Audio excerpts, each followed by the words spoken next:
Монголын сэтгүүл зүйн салбарт шинэ өнгө төрөх мэдээллийн давалгаагаар хүч төрөн орж ирсэн Грант сэтгүүл 7 дахь жилдээ тогтвортой үйл ажиллагаагаа явуулахдаа хүн төвтэй сэтгүүл зүг, мэрэгжлийн ёс зүй, нийгмийн хариуцлагатайгаар хөгжүүлэхийг гол зорилго, үнд зүйлээ болгон ажилласаар өнөөдрийг хүрлээ.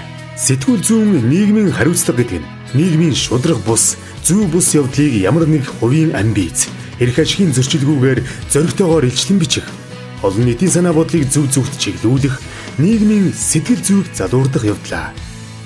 Эдгээрийг иш үндэс болгон 7 жил тасралтгүй хөдөлмөрлсөн грантчууд болор үзэг 2012, Best of Mongolia 2012, 2013, Монголын сонины холбооны 2013 оны шилдэг сэтгүүл, Монголын сэтгүүлчдийн нэгдсэн эвлэлийн 2013, 2015 оны шилдэг сэтгүүлээр тус шалгарна.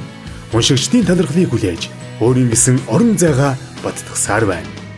Мэдээллийн эренгэгдэх өнөө үед нүсэр бичвэрээс зайлсхийх, орчин үеийн уншигчдын хэрэгцээнд тохируулан фото зураг, баримт, фактаар өгүүлэх бодит мэдээллийг нийтлэхийн бодлого болгодог нь манай сэтгүүлийн бас нэг онцлог юм аа.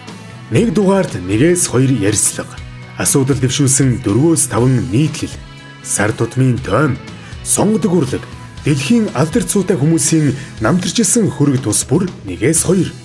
Мэдээлэл 35-аас 55 нүрээр тогтмол ордог болно. Түүнчлэн Грандын нэгэн имиж болсон Гранд бий болонд өөр өөрийн ертөнцтэй хэвлэлд төдийлөн ам нэгэд байдаггүй ховор хүмүүсийг оролцуулахыг хичээсэн. Бидний хичээл зүтгэлж бодит үр дүнд хэдийнэ хүрчээ. Сэтгүүлийн анхны дугаар 2010 оны 10 дугаар сарын 12-нд гарч байсан бол өнгөрсөн 11 дугаар сард 100 дахь дугаараа үлгийдэн авлаа.